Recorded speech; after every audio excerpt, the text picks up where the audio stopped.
Hey everybody, it's Matty here with Altcoin Buzz. Hope you're all doing very well and that your weeks are off to a terrific start. Taking a look at the day's news, starting here on altcoinbuzz.io with an article by Garrett.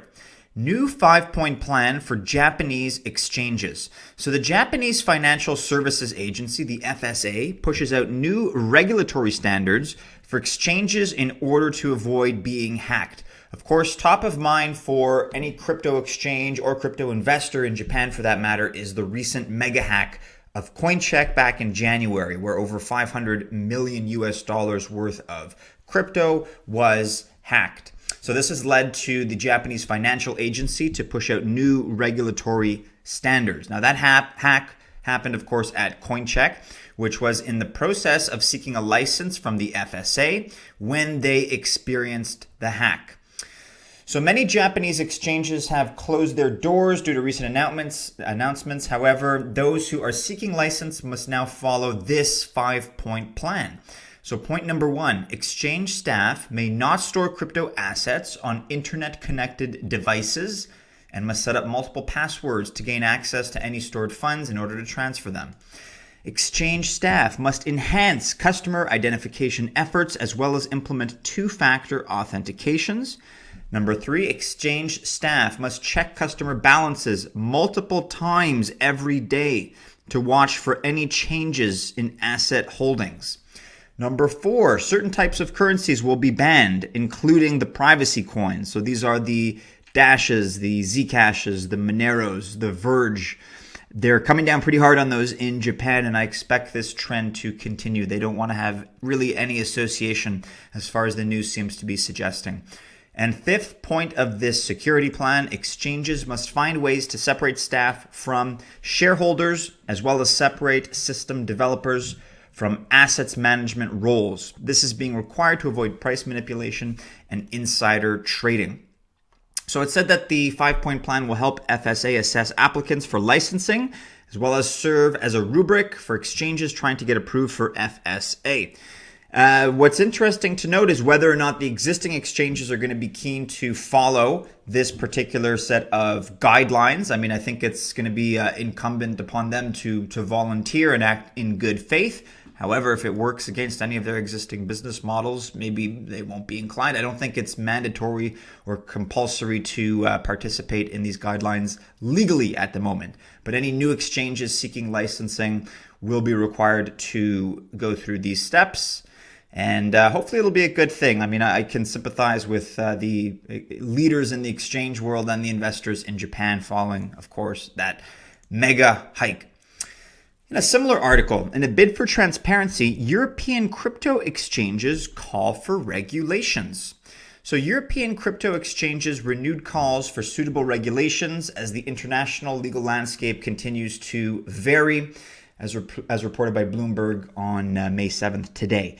And of course, in the background, we have the context of the SEC hearings related to Ripple and Ethereum, whether those are going to be considered securities or utilities. We're going to get to that in a sec, but this is related, and think about that for context.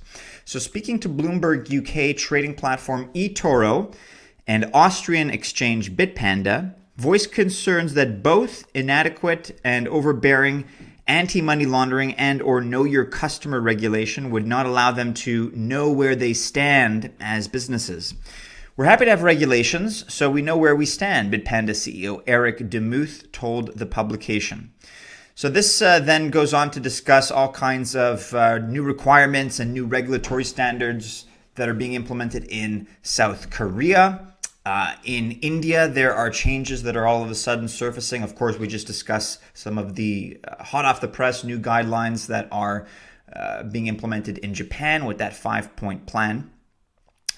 So as far as businesses go, they seem to be in compliance, at least eToro, and the name of the other one just escaped me. eToro and Bitpanda seem to be in compliance here out of Europe. The benefits of regulation are clear, eToro Managing Director Iqbal Gandam added. An appropriate framework would serve to both protect consumers and ensure the longevity and legitimacy of the industry itself. It seems to me it's a positive move if the trend is one towards transparency and regulation. I mean, as long as their bottom line isn't severely affected, I think it would be in their best interest to go along with and be compliant with some of these expectations in a regulatory sense. Let's see how that develops. Let's see whether it affects the laws or it remains sort of more in the voluntary sphere of things.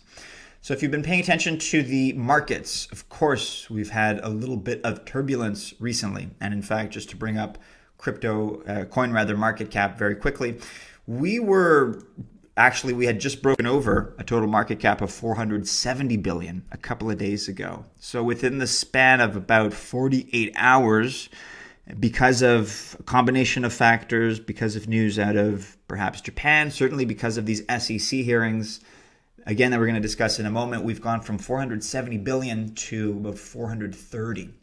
So that's a loss of $40 billion within a couple of days. That's pretty significant. So hopefully this is one of those 2 steps back. That's part of the 3 steps forward, 2 steps back formula. But discussing this, Bitcoin drops to 9,300. Cryptocurrency market loses 20 billion overnight. So the Bitcoin price has dropped to 9,300 just as it was knocking on the door of the $10,000, which was resistance. Obviously, we haven't breached it yet, so it was resistance before becoming support. And a look into the particular technicals and some of the numbers associated with the most recent market slump. But there's pretty good reason for this as far as traders are concerned. So traders still remain optimistic in regard to the May 7th Ethereum Securities and Exchange Commission hearing in the US, as Ethereum founders, including blockchain development studio Consensus founder Joseph Lubin, firmly stated that they have done sufficient due diligence prior to the launch of Ether to ensure that it is not categorized as a security and remains compliant with existing regulations. So today's the day, guys. Today that is the day that the SEC is having its hearing to determine whether or not Ethereum ought to be classified as a security. There are plenty of arguments to the contrary, it seems. And if it's not classified as a security, it would be classified or viewed as a utility token. If the SEC declares that Ethereum is not a security, as it did with Bitcoin, it will allow the entire market to recover and increase the demand from investors for cryptocurrencies like Bitcoin and Ether. Now, previously, SEC Chairman Jay Clayton said that a token or a cryptocurrency can be categorized as a security if it is issued by a single company and if the issued digital asset directly affects the organization in a positive way. So again, there are arguments both ways, but I'd say the majority of arguments seem to contrast that particular statement. Ethereum was not created by a commercial company, but rather by an open source development team and its code being written by an open group of developers without the presence of a centralized team or a commercial company. And as Lubin said, we spend a tremendous amount of time with lawyers in the US and in other countries and are extremely comfortable that it is not a security. It was never a security. We are absolutely unconcerned about the current discussions. I think we already have a regulatory scheme. Securities laws in this country govern securities. If you fail the Howey test, which we discussed just yesterday, you're not a security.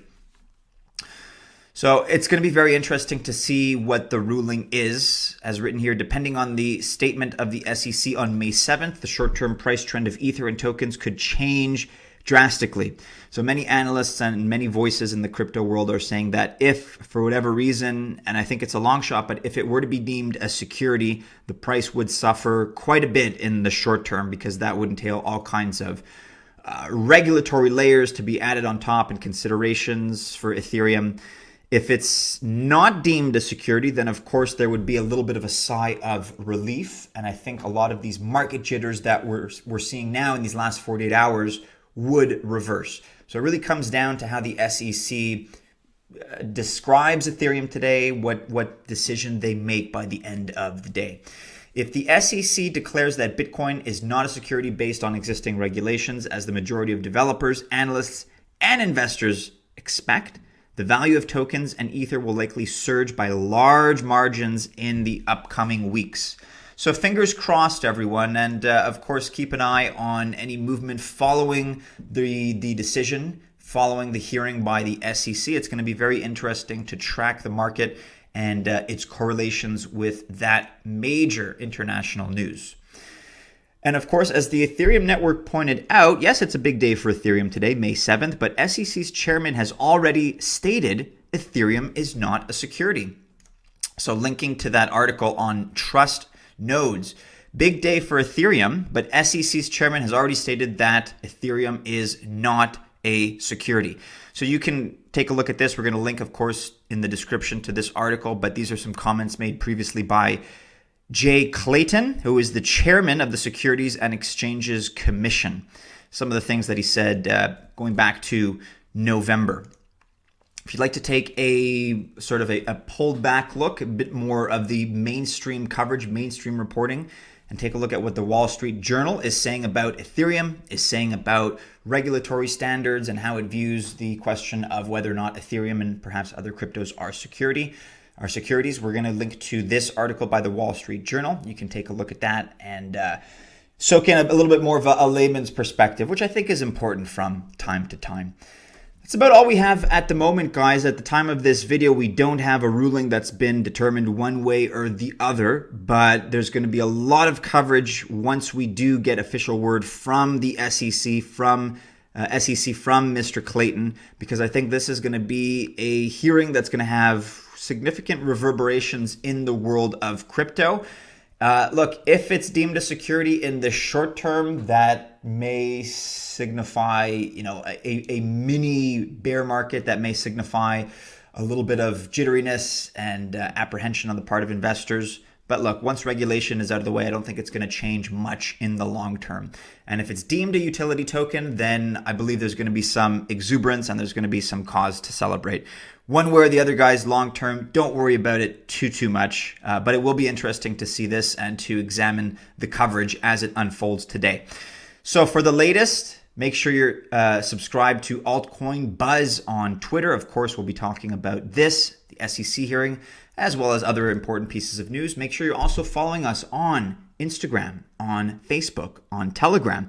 If you like this video, make sure you give it a thumbs up. Make sure you're subscribed by clicking on the bell to our YouTube channel. We have new content every day, and we'll have more fresh new content about the results of this SEC hearing soon. Happy investing, everyone, and have a great day. Cheers.